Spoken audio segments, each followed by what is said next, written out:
everybody, and thanks for joining me today in this class on the subject of AutoCAD to InfoWorks and how we can reuse the data that they've already given you. My name's Ian Robinson. I'm the infrastructure consultant here at Graitec.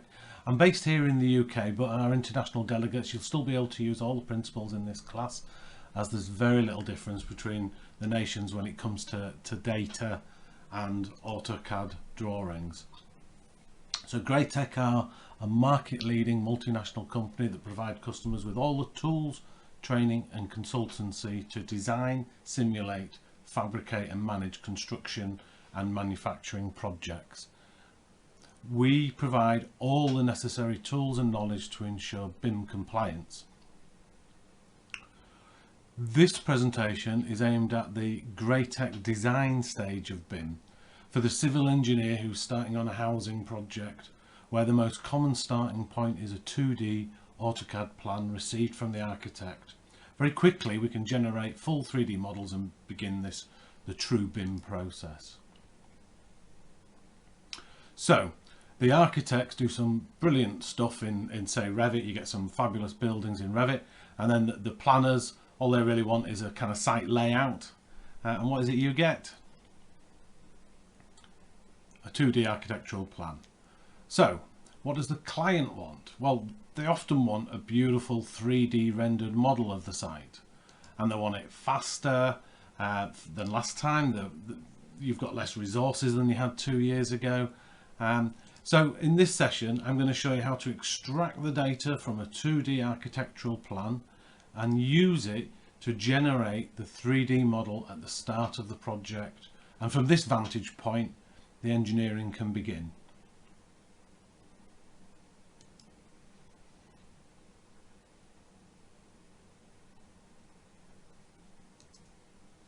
Right, so let's begin. So this is what you've received, a 2D drawing.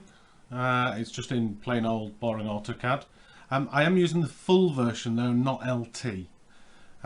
With LT you can manage data links, but you need to create them with the full version.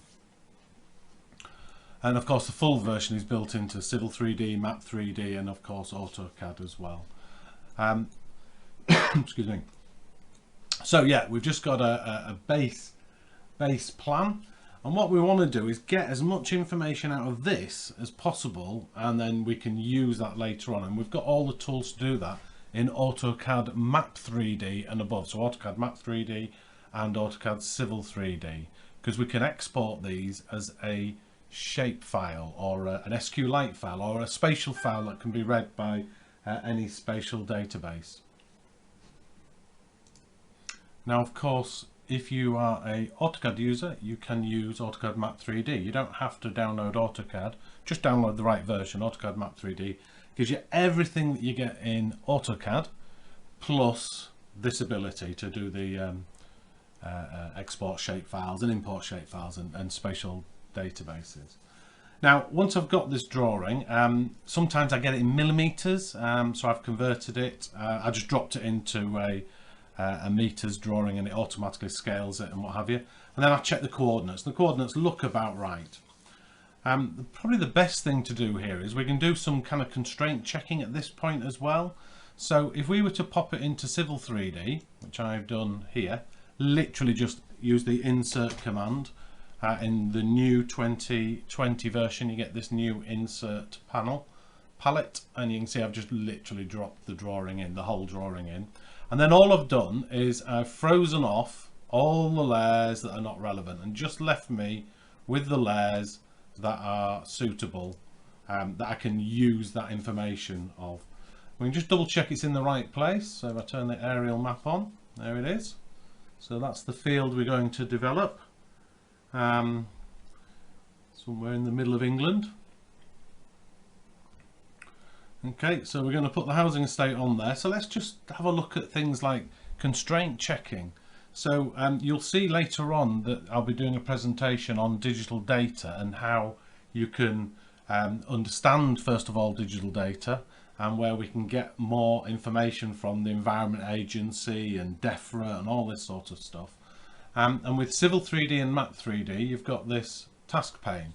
So if I wanted to for example, understand whether what the flooding data is going to be like on here. It's nowhere near a river, so flood zone 3, which is the common one that everybody uses in the UK, isn't suitable. It's not going to show any flood zone 3 in this area, but of course you get surface flooding, don't you? So what we would do is we would go over to the Environment Agency website via data.gov.uk and we'd have a look. So here's a document that I've produced that is available on our website, which allows you to understand data, but I'll be doing a presentation on this later on, so it's a bit of a preview of that. And if we were to go to data.gov.uk or environment.data.gov.uk is the shortcut straight to the Environment Agency, you can see that we've got flood zone 3, flood zone 4, we've got LiDAR data, and we've also got web mapping services here. So you can see there we've got surface water, 0.1% chance of flooding. They also do 0.3%, so 1 in 30 year, 33 year, 1 in 100 year, 1 in 1,000 year as well that they do. And we can connect directly to their data, so you're getting the very latest data in there. So all we need to do is open up the task pane, connect to the data, go to WMS. Now if you've done one before, WMS, here we go, you'll probably see it's still in the list there. So these are the ones that I've done recently. And we can just connect to that data. It always asks for a login, and they never have one, so you just click login and it's going to connect directly to their server. Basically I want to see if this field floods, so I'll do a little bit of constraint data. I mean, presumably that's already been done at this point. Now this data set is massive. It's all of England. It's humongous. In fact, I think it's England and Wales. So it'll zoom me way out to the whole of the UK. So we'll shut that down. And then when you zoom in, that's when the map appears. So I'll just wait for it. It's now going back to the server, and there it is. It's pulled back all the surface water flooding. Bit of a problem around that school there, new building by the looks of it. Bit of a problem at the bottom end of the site, but if we have a look at that feature there, you can see it's on a layer called culvert. It's basically a drainage area, so that's why we're not developing at the bottom of the site, because obviously it's got flooding information, flooding data on there, and we're just going to develop at the top, which is nice. And there's no major surface water problems at the top of the road as well, so nothing's going to fall onto the site. We'll have a look at the landform of the site in a minute as well, so we'll be able to see what's going on there. So that's useful. I'm just going to disconnect from that data set. Of course, you can plot that out. It's all part of the Open Government License, so you're welcome to use it and print it out. It's the same data you get when you go onto the Environment Agency website and you look at the little map, the little window of that information, and a lot of you just screen grab it. Well, you can get the data directly from there. Right, so let's just turn that map off. Don't need to see it now, it's just going to get in the way. Let's start getting this data out. So looks like I need to do a bit of a regen. There we are, that's a bit better. So if I select maybe the roads, maybe the footpaths, take this water area, there's something in there, this polyline here, these here, that's driveways, and I guess these are grassy areas. Let me just select similar, check I've got everything I need. Yeah, I think so. So let's output this so we can use it in InfoWorks. So map export. Basically importing and exporting in AutoCAD, you just type import or you type export. If you're going to do it in a spatial file format and you're using map 3D or civil 3D, just put the word map in front of the command. So if I want to export, it's map export. If I want to import, it's map import. So map export. We'll do it into this live folder, so we've got a new one here, okay, and we'll call this one site coverage is. Okay, you can do it as a shapefile. There are other ones, suitable ones for use in InfoWorks are SDF, shapefiles, SQLite. They're probably the most useful ones, and it'll read others as well, but they're the most common ones. Shapefile's good because obviously it's used in a lot of other software as well. So site coverages. Okay. Now with shapefiles they're a bit awkward because you have to tell it whether it's a point, line, polygon or text. You can only do one at a time, you can't do all of them in one go, so we'll have to do the lines separately. So we're going to do polygons. We need to select them in the drawing. Now I've pre-selected them, so I have to just hit this button. That's them now in the selection set, and just hit enter. You can see in the command line it said down there found 49. So that's them all selected.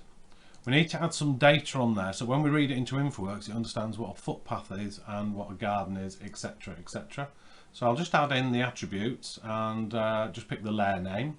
I checked all that before, it looks okay, the layer name. And then in the options we need to treat closed polylines as polygons, because these are all line work and coverages are polygons, so we need to have them as polygons, because of course it could be that that is a fence that runs all the way around in a circle and you need that as a line even though it's a closed polygon, so you wouldn't tick that in that case. So let's just have a quick recap. Layer, that's fine, we've selected everything, just hit OK. It should tell me there, right, there was 45 objects of 49 were exported.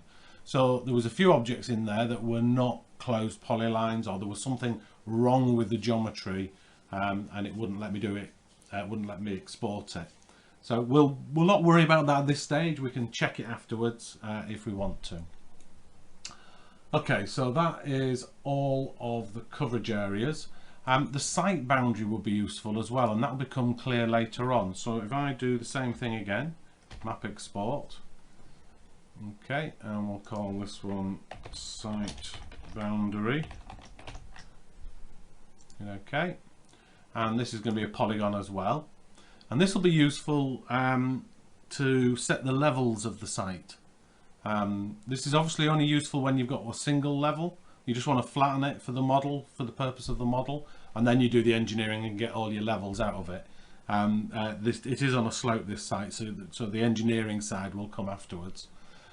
So polygon, select manually, select it, it's got it now. See, it says there one found because they've already pre-selected it. And on the data, we don't actually need any data on this, it'll add an ID, everything's unique in the database. I'll put the layer on anyway. Shouldn't be any need for that, and again I'll treat it as a polygon, so it should say in the command line 1 export. It took no seconds at all, so that was nice and quick. Next is these fences. So there's a few fences here, all different types. They're all in a bit of a funny place, so it'll be interesting to see how these will look when we import them. I suspect it'll look not great, but at least we'll get something in. So does that do for fences? Oh, this is a fence as well. Not sure what that is. I'll not bother bringing that one in. Yeah, I think that's okay. So yeah, let's go with that. I don't think there's anything else missing. So again, repeat last command, which is map export, and we'll call this one site fences. Okay, now this time they're lines, so they're just lines. Again, select manual. They're now all selected. You can see 26 selected. Data. There are different types of fences in there. We probably won't have time to go and do them all, but they're all on different layers, so we'll go with that. And we'll go options, and we don't treat closed polylines as polygons. Now it won't let you because we've told it that they're lines, so there's nothing we need to do there. So there we are, 26 objects exported. So that's the kind of geometry that we can use on our site. But what about the buildings? Let's go back to the AutoCAD. We've got all these blocks here. They're just standard blocks. Look, block reference, house type D, block reference, house type A, etc. We could get that information out, and then there's also these trees as well. These are block references, tree canopy. They've got different types, PTRC, PTRD, probably something to do with the sizing in there, something like that. So we could pick out all of them as well, and let's export them. Now I don't have to go and find all these because in AutoCAD we've got, if you just go to the Annotate tab, you've got this Extract Data option here. So let's give that a go. We'll extract the data. Let's create a new data extraction. Hit Next. And we'll go into the Live section and we'll do the houses first. Houses. Save. Okay, in the settings you can tell it to only extract objects from blocks and not from XRES. That's quite useful. And you can do all objects in the drawing or just objects in model space. So it'll not take the paper space blocks and all that sort of business. So we'll just hit OK on that and do Next. It's reading it, it's read it all, it's found out what's in this drawing, and what we want to do is not take everything. So I'll deselect everything and just take the houses A, B, C and D. Okay, so just the houses, so that's fine. Hit Next. Now this is the properties of all the houses. So again, I don't want to take everything out. All I really need is position in the X, position in the Y. Don't need position in the Z because it's all flat 2D. Everything will be at 0. I've put it on so you can see that everything's at 0, but it is at 0. And rotation, that would be useful as well, wouldn't it? So we can get it to automatically rotate in InfoWorks. So let's do that. Hit Next. Yeah, not worry about that. There we are. So there's, it gives us an X, Y. There's the position in the Z. You can see they're all flat. And there's our rotation value, which will be really useful as well. So let's hit Next. So we can put them in a table in here, which might be useful. You don't have to. And we can also output it as a CSV file, and that's where it becomes really useful. So if I go into this Live and just call this one houses.csv and hit Next. There's our standard table. Hit Next, hit Finish, place that in there, and that is what we'll end up with. Okay. One thing we could do within the CSV file, instead of having a count number, because it does do that, we could we'd be better off with an ID. You need a unique ID, so we'll just add an ID field to it. So let me go and find that file. So if I go into my data extraction, Live, and houses CSV, probably easier if you open it in Excel. I know some of you have it set to automatically open CSVs in Excel. That's fine. It's a bit slow in it, Excel these days. Right, so I'll just, should we get rid of the count? We don't need it. Just call it ID. Put a 2 there. Highlight them 2 and drag it down. That'll do. So I'll do a save as. Save it as a CSV. And overwrite that one. Okay. So basically that now looks like that. ID, name, position in the X, position in the Y, position in the Z, and rotation. Perfect. So that's good. We could also do the trees, couldn't we? So if I do the same thing again, extract data, we'll create a new one, and we'll call this one trees. Again, in the settings, I can tell it only models objects in here and stuff out of blocks, and so let's just repeat what we did before. So we don't need everything. But what we do want is these trees. That one, that one, that one, that. I don't know what's going on here. There's 2, but we get this, don't we, with when you receive drawings from other people. I suspect they've probably inserted them more than once and deleted them out or whatever, but I do know that these are the values of the trees. So we'll go Next. Again, we don't want all the data. All we need is position in the X and position in the Y. We don't need anything else because Z value doesn't exist, and rotation is just a block. It doesn't matter where it's rotated. So we'll do Next. Yeah, don't worry about that. So there we are. There's all the trees in this drawing and their position. So again, we'll insert into a table and we'll output it to a file, and this one we will call trees.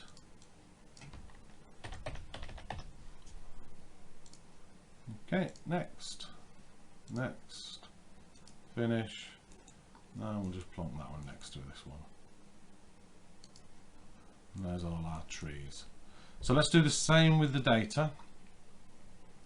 Trees, CSV, there it is with the count. So I'll open it in Excel. What we're doing, open with, blimey O'Reilly.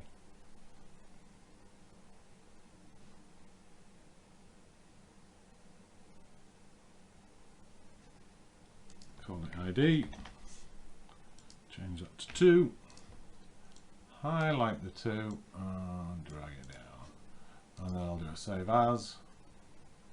Again, I'll just do a standard CSV, call it trees, overwrite that one, job to good 'un. Right, so to use the CSV, we can use the CSV file in Civil 3D, and I'm going to open a drawing to test them all, test all these files, just make sure that I've done it correctly.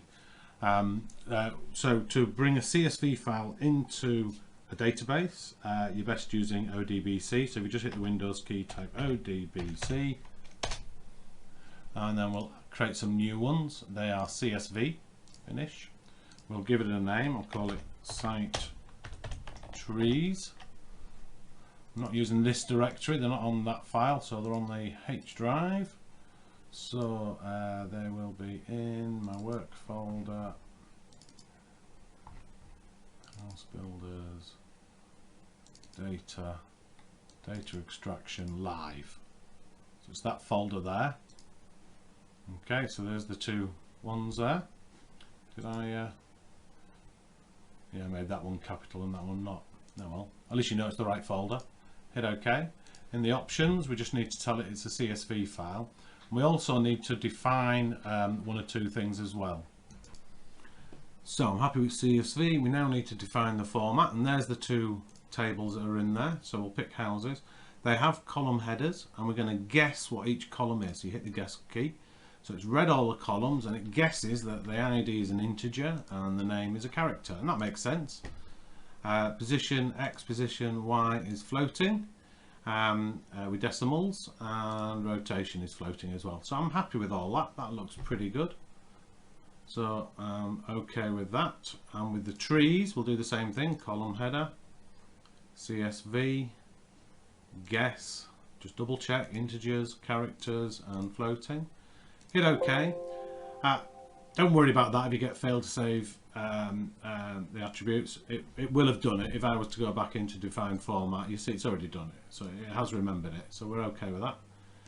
Hit OK, and that is how you do ODBC. So we now have a link that we can do called whatever I called it. I've forgotten what I called it already. I think I called it site trees, didn't I? Fool I am. Anyway, that's fine. So I'll just OK that. Right, so we've got our empty drawing in Civil 3D. Let's go and get all these files and test them. So site boundary, just drag the shapefile in. Okay, let's see if it's in the right place. It should be. Should be no reason why not. Yep, that looks good. Okay, we can style it in here as well, so I can go into the style if I wanted to just style it up. So maybe I would like it in map, in meters, make that red, put a boundary type style on it, border, something like that. And then for the fill, let's say no color. Did I go no color? Yep. And width and height, you can start messing with that. Okay.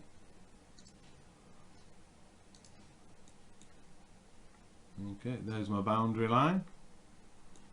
I'll tell you what, let's turn the map off.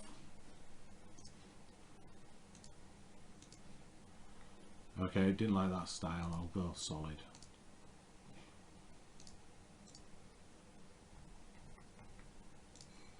Be a bit easier one. There you go. You can see it a bit better on here. Didn't come up well on the screen there, so that's good.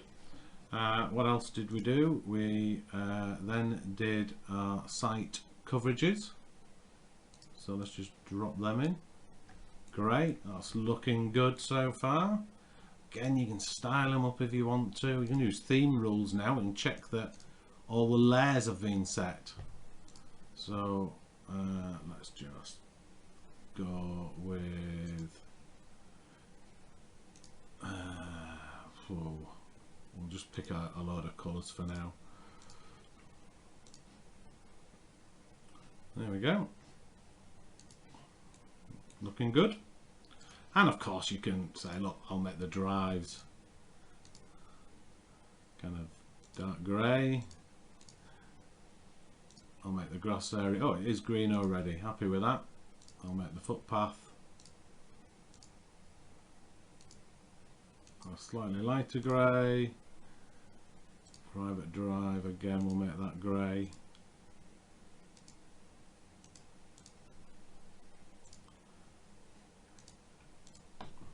You get the idea. And that water area, let's make it blue.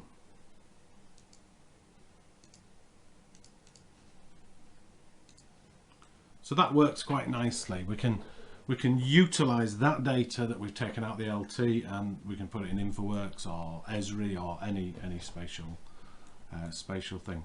Right, let's just test that tree. So let's go in the trees and the houses. So connect to data. So ODBC this time. Click on here, and I think I called it site trees. I hope so. We can check this. Test the connection. Yeah, there you go. Remember, I made that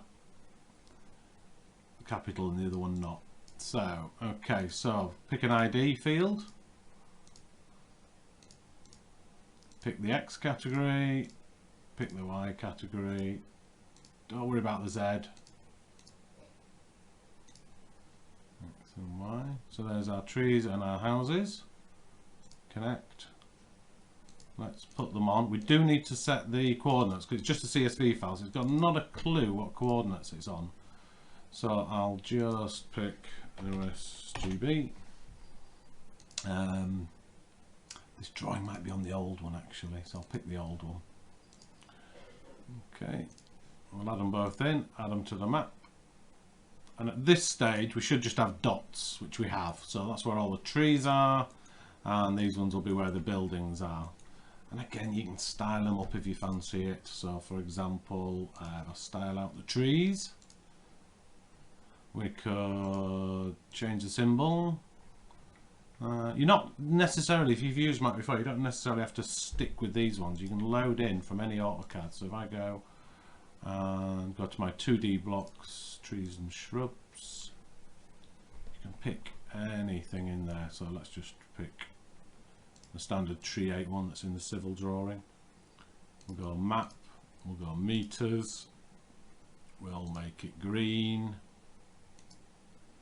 and we'll set it to 10 meters, something like that.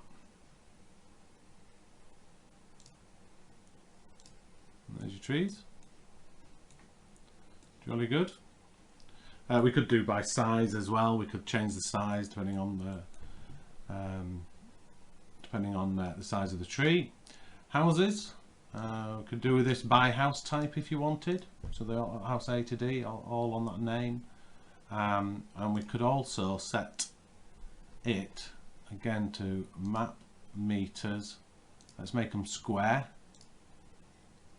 I'm not so fussed about the colour. If you scroll down here, what we could do is we could say set the rotation based on a query. So let me go back in here.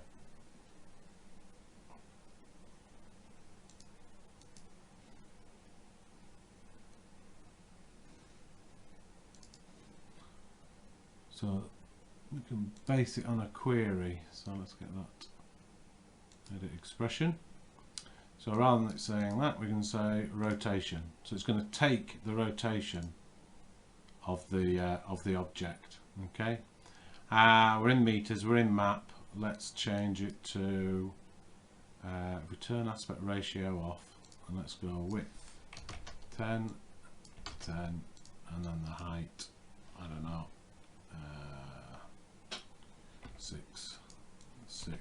might be a little bit big, but at least we'll see them. That's the main thing. There's all the different house types. Oh, I have gone massive, haven't I? What's gone wrong there?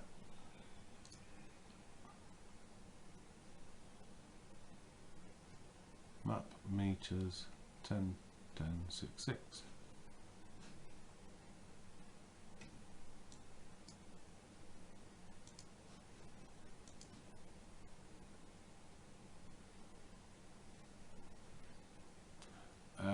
Default, that's what the problem is there. So edge, no colour, fill, no colour. Let's try that.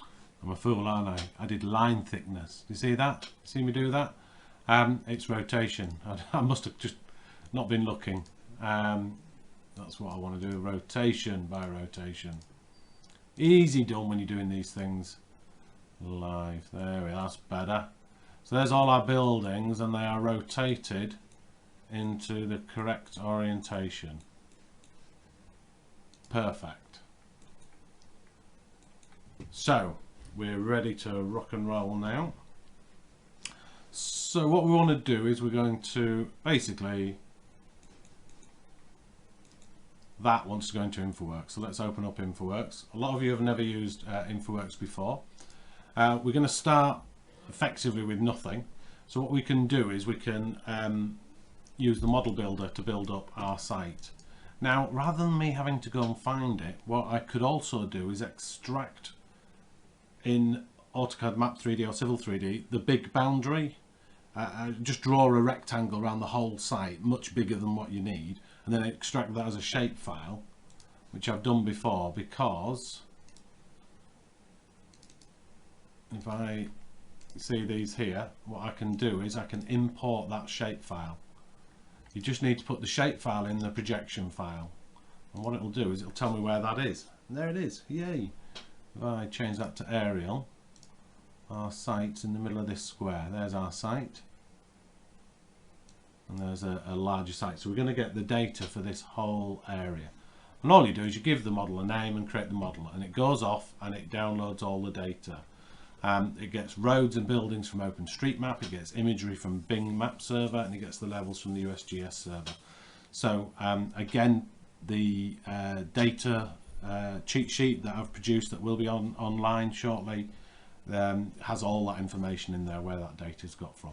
Now it'll take about 5 minutes on a an average day, 10 minutes maybe on a busy day for that data to come down. All that'll happen is I'll get an email saying the data's arrived, and it'll just appear in a square in here, and I just click on it and it downloads. Dead easy. But obviously you don't want to wait, so here's one I've done earlier. So this is just what it downloads. Basically it's planet Earth, and you put your site on it. It's as simple as that.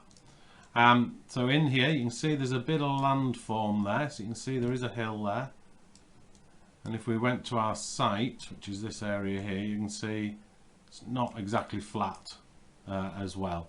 So the engineer is going to have to do a bit of work to get this site to work for them. What we're going to do for the sake of the model is just flatten it, and then we can get the model in, and then that model is a good starting point that we can then start doing our engineering works.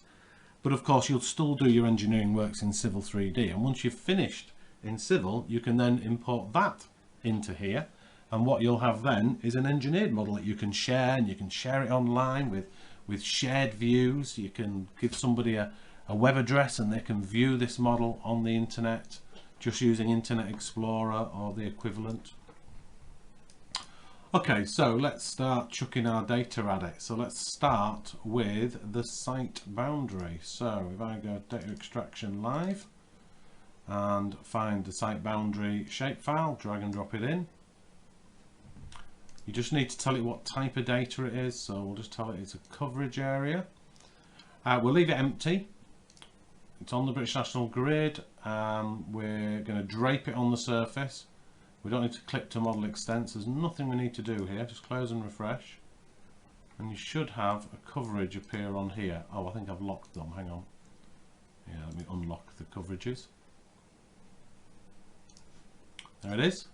So there's our site, and that's just draped on the surface. What we're going to do, just for the sake of the model at this stage, is we're just going to set the level. I'll just set it at 134.5. Okay, so now I can put everything on there. I've left a plant pot there. That's one I did earlier in the practice. Okay, so once we've done our site, let's add the coverages. So site coverage shapefile. Again, just tell it that they're coverages. And then we can tell it which field would you like to use as the name of it. So we could say the name of this coverage could be based on the layer of the AutoCAD drawing. So that'd be useful, wouldn't it? Geolocation, that's fine. And we do want to drape this on that surface now, so that's good. Yeah, I think that'll do. Click OK. So now we've got loads of coverages, all these different ones here. So what we can do now is we can style them. And if you were to open up your style palette and just pick materials, you could start just chucking materials wherever you like. You know, if I was to just pick concrete, there's the footpath, drag it on, and now it's got that on it. Okay, so we can just drag and drop any style that we want. However, I'm going to clear that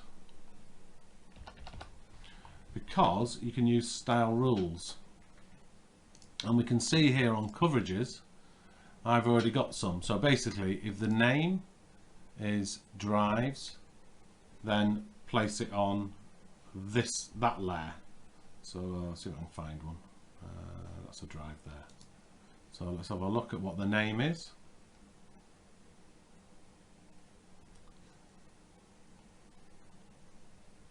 Oh, it doesn't show you in the card, does it? Oh, it's probably hidden away underneath there. No, it's not.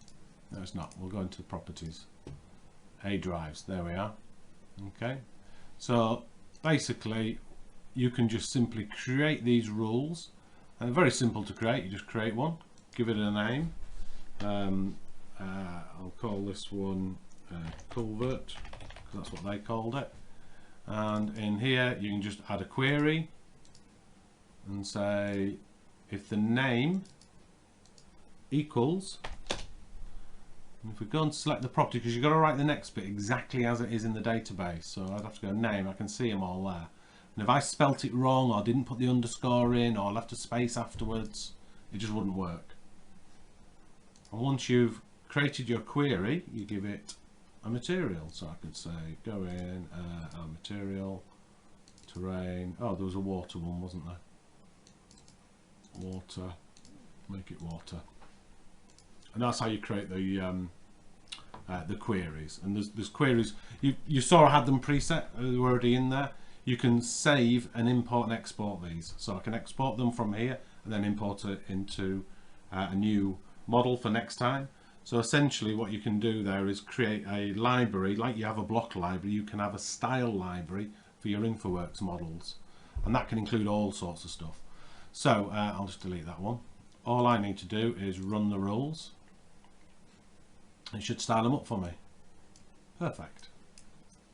So there's all the grass areas, there's all the water areas and the driveways and the footpaths. So we're getting there. Let's add them fences next. So site fences shape.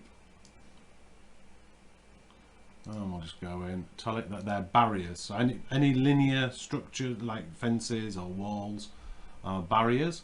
And we could set rules up for this and what have you, but I'm just gonna not worry about that, and I'll just set the style up as to what it is. So geolocation, source, drape this on the surface. You can go to the table and just set the style there, so manual style, and just go in here and say make it a wooden fence.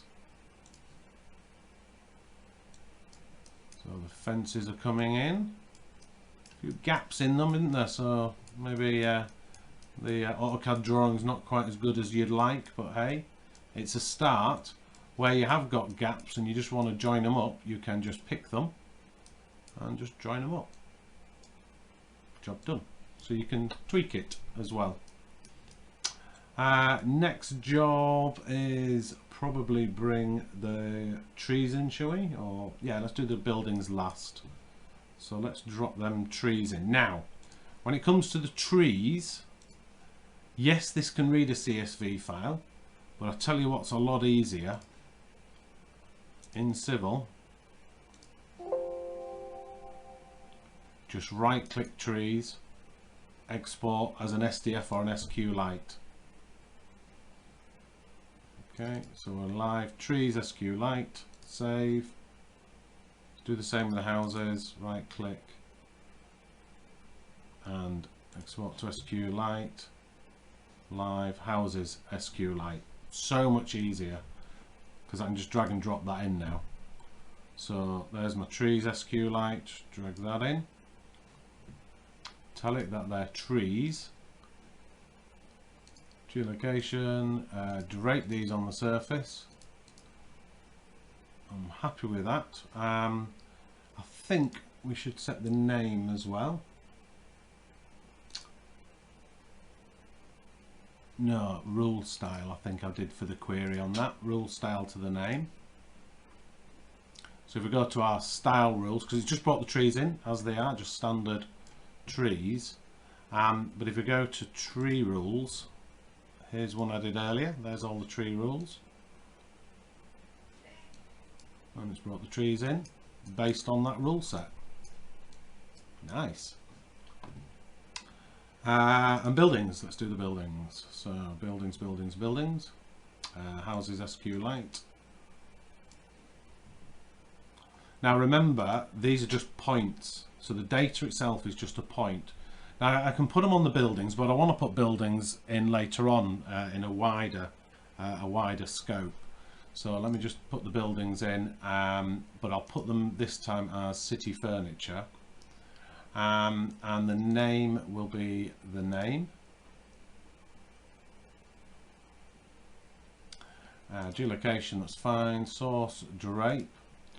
But I also want to add rotation. Now there is no rotation in here. We can do it in the table. So if we do rotation around the Z, use the drop down and use the rotation field, it should rotate them in the right place.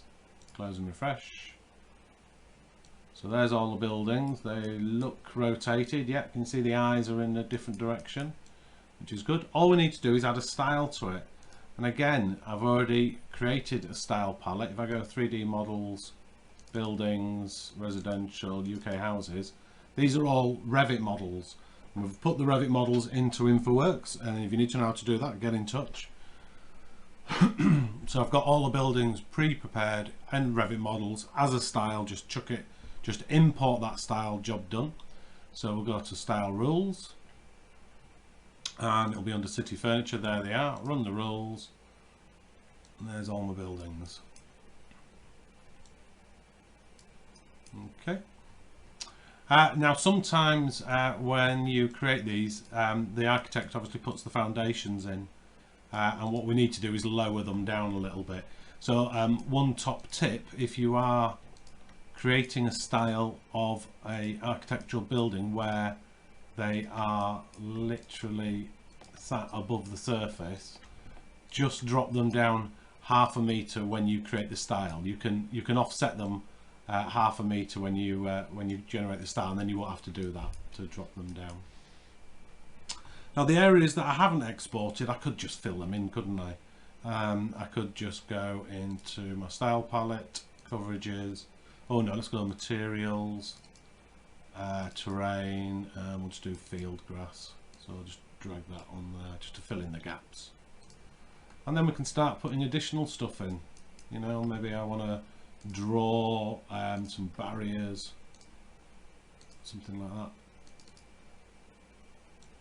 like so. Maybe put some vehicles in. Nice fancy sports car. Want it to look good, don't we?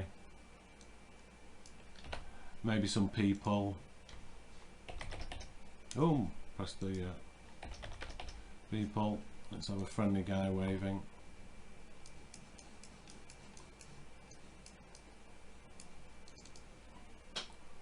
Oh, he's waving at his own house. He's turning round. Like so. And you can spend a lot longer just setting that up. Here's one I did earlier, just to give you something to finish. Put some lamp posts in. I put some Ordnance Survey, just sugar cubed houses in there, a few extra little bits here and there, and we created, you know, some nice views of the site, like so. And there you go, one finished model. So thanks for that. We'll be going to questions and answers next.